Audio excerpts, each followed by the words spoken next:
Merci Thiers. Merci. Je profite pour remercier les anciens de la faculté de médecine de Monastir, le comité d'organisation de m'avoir invité. Je me sens parmi les miens, même si je reviens plus que 20 ans après, mais je me sens chez moi. J'ai passé 6 belles années à Monastir et je dois beaucoup à la faculté de médecine. Alors j'ai choisi un sujet qui me permet de parler un peu de tout, sans pour autant pouvoir rentrer dans les détails. Donc, les procédés de vieillissement de la péri à la ménopause. Nous, les femmes, parce que aussi la chirurgie esthétique, la chirurgie de la beauté, elle intéresse beaucoup plus les femmes, quoiqu'on voit de plus en plus d'hommes. Donc, nous, les femmes, nous sommes exposées à des perturbations hormonales tout le long de notre vie. Ça commence à la puberté, tous les mois les menstruations, après les grossesses, pour arriver à la périménopause qui peut aller de 2 à 7 ans et une ménopause qui peut être précoce avant 40 ans, ou tardive jusqu'à la soixantaine. Donc, on connaît tous que c'est l'arrêt des fonctions ovariennes, les perturbations l'arrêt du cycle menstruel, précédé par une période d'irrégularité, de diminution des fonctions, des sécrétions d'œstrogènes, de progestérone, la sécheresse vaginale, les troubles vasomoteurs, j'en passe. Alors tout ça, ça a des répercussions sur la silhouette et sur le visage.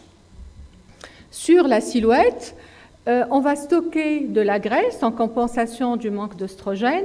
On va avoir des cellules graisseuses qui vont sécréter des quantités minimes et aider à transformer les sécrétions des glandes surrénales en oestrogène. Il est parfois conseillé d'augmenter, mais modérément en poids. Cette perturbation-là va faire que l'évolution et la transformation d'une silhouette normale à androïde, qui est la silhouette masculine, où le gras est déposé essentiellement au niveau de la partie supérieure du corps. Donc, on va avoir ces dépôts vicieux qui vont masculiniser une silhouette. On va engraisser au niveau des aisselles, des plis du dos, de la taille, de la région sus-ombilicale, du pubis, de la face interne des cuisses, ce qui va encore accélérer l'allure androïde masculine du corps chez les femmes en périménopause et en ménopause. Par contre, sur une silhouette gynoïde, le stockage se fait au niveau des fesses, des cuisses, des genoux, des mollets, des chevilles, par augmentation du nombre de cellules graisseuses, par l'accentuation des œdèmes, une mauvaise circulation veineuse, et par l'accentuation des varices à travers les années. Donc, comment prévenir? Il y a des moyens de prévention avant d'arriver à la chirurgie esthétique. Il faut d'abord savoir analyser une silhouette de départ. Est-ce que c'est une androïde? Est-ce que c'est une gynoïde? Pouvoir cibler des massages en fonction du type de silhouette à partir de la quarantaine. Je m'explique. Parce que je vois qu'il y a beaucoup de femmes jeunes et de moins jeunes, c'est-à-dire que le massage, il va cibler une silhouette. Si c'est une silhouette androïde, on ne va pas faire un massage sur les fesses, c'est pas la peine. Il faut faire un massage intelligent et c'est ce que je vois sur une vingtaine d'années d'installation, que parfois les massages, les femmes pensent être bien prises en charge, mais en fait ça ne leur rend pas beaucoup service parce que l'analyse de départ n'a pas été faite correctement et que la prise en charge s'en est suivie. La bonne hygiène de vie alimentaire, on sait qu'à partir d'un certain âge, on va manger moins et bouger plus pour avoir le même poids. Donc, comment y remédier? Une fois ces dépôts un peu vicieux localisés sont installés, il n'est pas très possible d'y remédier tout seul. Donc, il faut faire attention, un régime intensif après la quarantaine est très déconseillé parce qu'il va donner un relâchement du visage qui sera difficilement récupérable en dehors d'une intervention chirurgicale. Pour une silhouette androïde, un régime aussi intensif va encore aplatir les fesses, il va faire un amaigrissement aussi des membres inférieurs, il va mettre en relief une ceinture abdominale et encore masculiniser. Par contre, si c'est une silhouette gynoïde, c'est tout le contraire, où la femme va s'aplatir au niveau de la partie supérieure du corps et ne pas avoir la silhouette idéale. Donc, un régime ne pourra jamais vider ou creuser une région axillaire, il ne fera pas disparaître des plis du dos, au contraire, il ne creusera pas une chute de rein, il ne fera pas de taille creusée, il n'enlèvera pas une région sus-ombilicale grasse, ni une face interne de cuisse qui se touche, ni une face interne de genou pour des genoux qui sont gras, et donc ni des chevilles qui sont larges où la graisse est déposée. Donc, d'où l'indication de la liposculpture, une partie de mon activité. Donc, c'est la liposuction, avec maintenant de plus en plus le lipofilling et l'injection de graisse au niveau des fesses, qu'on appelle communément BBL, Brazilian Buttock Lift, pour donner une taille fine avec la course vers des fesses de plus en plus grosses. C'est ce que je dis toujours, il y a tous les 10 ans un phénomène de beauté au niveau de la silhouette. De notre temps à nous, ce n'était pas les grosses fesses qui étaient convoitées. Maintenant, les choses changent et nous, on change avec, on est en train de suivre. Donc, il est conseillé aussi de faire une sculpture autour de la quarantaine, à 45 ans. Pourquoi? Parce que la peau est encore tonique, elle est encore trophique. Donc, il y a de bonnes capacités de rétraction, parce que les dépôts de graisse sont encore naissants. Donc, on commence par prendre conscience déjà que sa silhouette est en train de se transformer, qu'on est en train de manger moins, mais de grossir plus. Et aussi, la stimulation de la rétraction cutanée par la liposuction simple, où maintenant on a des appareils, le G-plasma, le smart laser, il y a toute une batterie de machines. Cette stimulation de la peau à cet âge-là va optimiser ses capacités de rétraction, la stimulation du collagène, et prévenir les années qui vont succéder. Donc là, c'est la modification de la programmation adipeuse que j'ai appelée du corps, et donc elle va orienter le dépôt des quelques kilos qu'on aimerait vers les régions qui vont encore garder la féminité de la femme sur quelques années. Donc, un exemple de femme de 54 ans qui a eu une liposculpture et une abdominoplastie. Donc, si on demande à cette femme de maigrir, elle va rester toujours en bloc, elle n'aura pas de taille, le relâchement de la peau ne partira pas, et bien d'où l'importance de ce qu'on est en train de faire, c'est qu'on est capable de lui donner un semblant de taille, de lui enlever cette peau qui est flétrie et ses vergetures. Donc, une vue de derrière, on voit que la silhouette est beaucoup plus masculine que féminine, et que lui creuser une taille après tant d'années lui fait vraiment un grand bien. La chute des reins, la courbure, la projection des fesses. Un relâchement chez une femme de 49 ans, le pubis est relâché, l'abdomen est relâché, donc une abdominoplastie, une sculpture qui va lui donner plus de fermeté, on verra au niveau de la silhouette. Une injection de graisse au niveau des creux latéraux vont donner des fesses qui sont plus, on va dire, moins relâchées, plus remontées. Sur le côté, la même chose, le relâchement du ventre, le relâchement des fesses, qui a pu être arrangé par un remodelage et une abdominoplastie. Un autre type de silhouette, donc la femme de 48 ans, une sculpture simple qui, après, c'est une femme d'un milieu très, très moyen. On voit que c'est difficile d'avoir des femmes qui reviennent après avec les mêmes sous-vêtements. Donc, quand j'ai des sous-vêtements, on voit que même le slip, il a augmenté, c'est-à-dire il est plus large. Donc, les plis du dos sont partis, la taille est creusée, et cette femme-là est appelée après à envisager une bonne hygiène de vie, une bonne alimentation, une bonne activité physique. Elle n'aurait pas pu toute seule en arriver là, donc le bistouri lui a fait du bien, mais après il faut qu'elle s'accroche. Donc la même patiente sur le côté. Maintenant, je vais vous parler du vieillissement du visage. On a vu un peu ce qui se passait au niveau de la silhouette sur les années. Sur le visage, on va avoir une diminution des sécrétions sébacées, la diminution de l'élastine, du collagène qui est indispensable à la trophicité et à la tonicité de la peau. La peau devient plus sèche, les cassures de peau sont là, les rides et les ridules s'installent, et après on a le relâchement. Il faut savoir qu'on a 3 types de vieillissement. Donc on peut vieillir en relâchant, c'est surtout les faciès lunaires, les visages qui sont pleins en bas âge. On peut avoir un vieillissement par squelettisation, c'est-à-dire qu'on peut creuser en vieillissant et pas en relâchant. Et puis, il y a le vieillissement par héliodermie, qui sont les cassures de peau. Il faut savoir qu'on a le droit aussi de vieillir par 1, 2 ou 3 processus de vieillissement combinés.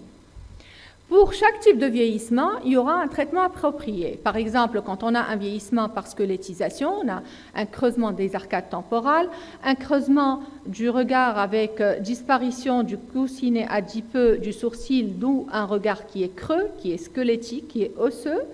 On peut avoir un creusement du rebord orbitaire inférieur, donc c'est des cernes qui sont très creusées, un creusement des joues avec disparition de la malar fat pad, c'est le coussinet adipeux qui donne les pommettes. L'apparition de la vallée des larmes, pas peu ou pas de relâchement du visage, peu ou pas de cassure et d'héliodermie. Donc, sur ce type de vieillissement, est-ce qu'un lifting cervico-facial est approprié ou non? Bien sûr que non, c'est un visage qui est creux, qui est vide, ça ne sert à rien de le lifter, ça ne donnera pas un joli résultat. Donc il faut retrouver la plénitude du visage grâce au lipofilling, parce que nous on injecte de la graisse au niveau des fesses, mais on injecte aussi de la graisse au niveau du visage.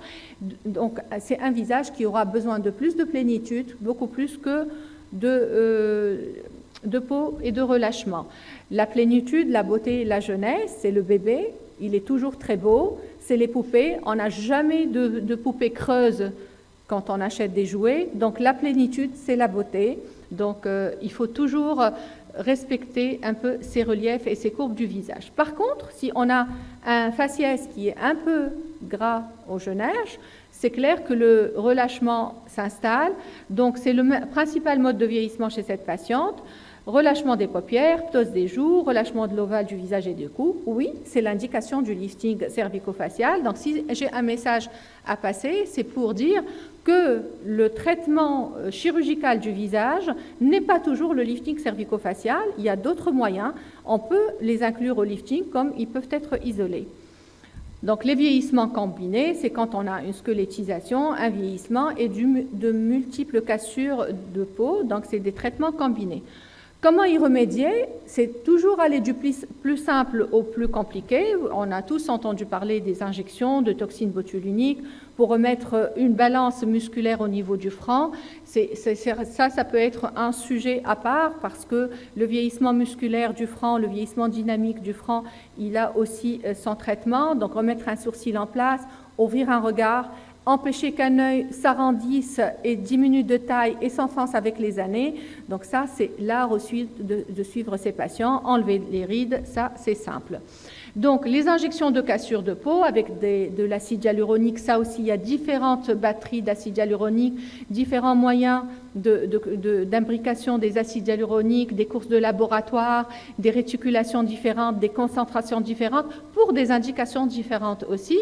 Donc, on peut aussi maintenant remodeler un visage avec de l'acide hyaluronique, créer des pommettes, créer des angles mandibulaires. Il y a aussi l'hydroxyapatite de calcium qui reste un produit à résorption lente pour refaire des joues, un ovale, atténuer les creux du visage, enlever un aspect fatigué. Tout ça, ça se fait en ambulatoire et au cabinet. Un exemple de rajeunissement médical du visage, donc elle a eu un lifting des pommettes, les joues aussi pour diminuer les plis d'amertume, un remodelage du bas du visage pour faire partir les bas-joues. Donc c'est un résultat qui pourrait simuler un résultat chirurgical, mais ce n'en est pas un, c'est que des injections qui ont été faites chez cette patiente. Et c'est une patiente qui a été suivie au cabinet sur une dizaine d'années, qui a fini par être liftée quand il n'y avait plus de recours à la seringue, mais il faut pouvoir présenter à son patient et les moyens chirurgicaux et les moyens non chirurgicaux. Un autre exemple, donc, c'est un monsieur qui était venu d'un pays d'Afrique, demandeur d'un lifting cervico-facial en une semaine. Il était taré avec des problèmes cardiaques, diabétiques. Il n'était pas possible de le préparer, de l'opérer et de le renvoyer chez lui en une semaine. Je lui avais proposé des injections. Au début, il était un peu réticent, mais après, j'ai fini par le convaincre et il est rentré tranquillement chez lui, tout content, sans suites opératoires, avec des injections uniquement. Donc, on peut, avec des injections, faire partir des poches, enlever des cernes, remonter des pommettes, enlever des sillons nasogéniens quand on voit qu'on ne veut pas opérer le patient ou que ce n'est pas une indication chirurgicale pure. Donc, le même patient de l'autre côté. Donc, le traitement, on fait un lifting, un lipofilling. Le lifting, il faut savoir qu'il y a différents types. Il y a le temporal pour la queue du sourcil, la région temporale. Il y a le malaire pour le tiers médian du visage. Il y a le cervico-facial dont on a parlé. Et le traitement sera personnalisé selon le visage et le type de vieillissement. Je prends toujours des photos anciennes à l'appui dans ce sens. Donc ça, on en a parlé. La U-shaped deformity, c'est la migration qui commence première du tiers médian du visage. qu'on peut remettre par un lifting du tiers médian par une incision de paupière inférieure toute simple. Donc cette opération va remettre la paupière inférieure, la pommette à sa place par la paupière inférieure. J'accélère un peu pour respecter le temps. Donc un rajeunissement par lipofilling isolé. C'est une dame qui a creusé. En regardant ses photos anciennes, on voit qu'elle avait plus de plénitude au niveau du visage. Elle, après le lipofilling, elle n'a pas eu de lifting, elle n'a pas eu d'incision pré- ou rétro-auriculaire. Un lifting malaire, donc c'est un mid-facelift avec une paupière supérieure. On voit que l'oreille est dégagée, elle n'a pas d'incision devant l'oreille. Ce n'est pas un lifting cervico-facial, c'est juste la pommette et la paupière inférieure qui ont été remises en place. La même patiente, on revoit les paupières inférieures et les pommettes. La même personne, pour son ovale, on fera ultérieurement un lifting cervico-facial par une incision devant et derrière l'oreille. La même patiente. Donc, un lifting et un lipofilling chez une patiente de 74 ans. Ses photos avant, sa photo ancienne, on voit qu'elle a vraiment fait fondre la malar fat pad. Donc, le lifting uniquement fera un visage plat qui ne ressemblera pas à son visage ancien. Un lifting lipofilling la première semaine, la deuxième semaine, le visage commence à se nettoyer, la troisième semaine, elle avant et elle après 2 ans, elle vit bien, elle retrouve son visage de sans jeunage et on voit que le résultat est très très naturel, elle croque à la vie à pleines dents. Voilà. Donc une patiente de 54 ans, sans lifting 9 mois après, elle s'est mariée avec un homme plus jeune de 20 ans et donc le lifting a été conséquent. Et donc la même patiente avec des photos par Skype parfois, la même patiente. Donc une patiente que j'ai reçue il y a facilement une vingtaine d'années à 42 ans, elle était demandeuse d'un lifting, je ne voyais pas un lifting aussi jeune, je lui ai proposé un lipofilling, ça c'est son résultat de lipofilling. Donc la même personne de côté, j'ai refait les pommettes, j'ai accepté un petit peu de relâchement, pour moi à 42 ans il fallait attendre un peu. La même personne de l'autre côté, le visage est plus plein, elle est contente, ça suffit. Cette même personne revient 10 ans après, donc sa première photo de départ. Quand elle est revenue me voir après son lipofilling 10 ans après, elle a relâché au niveau du bas du visage. Docteur, j'ai 50 ans, je veux mon lifting.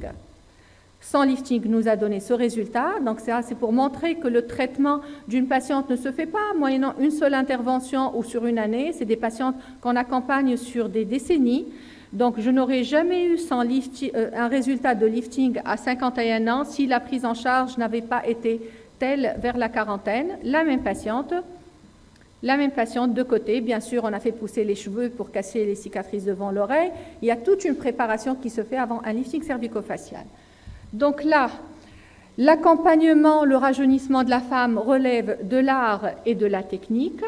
Cette prise en charge devrait s'occuper aussi des zones visibles que non visibles pour faire allusion à la région génitale que je n'ai pas osé exposer aujourd'hui. J'ai parlé du visage et du corps, mais la région génitale, il y a de plus en plus de demandes actuellement. L'analyse méticuleuse, l'approche psychologique et artistique du patient sont de mise et il faut être maintenant, en tant que chirurgien esthétique, plastique, être capable de combiner des moyens médicaux et des moyens chirurgicaux et non chirurgicaux médicaux pour un résultat satisfaisant, naturel, stable dans le temps. Donc, je vous remercie pour votre attention. Là, je vous donne un peu mes coordonnées sur le net parce que nous, maintenant, on est suivis. Notre spécialité sur le plan éthique et toutes les choses ont un tout petit peu changé. Et on se bat dans ce sens. Donc voilà, vous pouvez suivre des interventions chirurgicales pour les jeunes. J'explique beaucoup de choses, des choses agréables, des choses moins agréables. Et je vous remercie pour votre attention.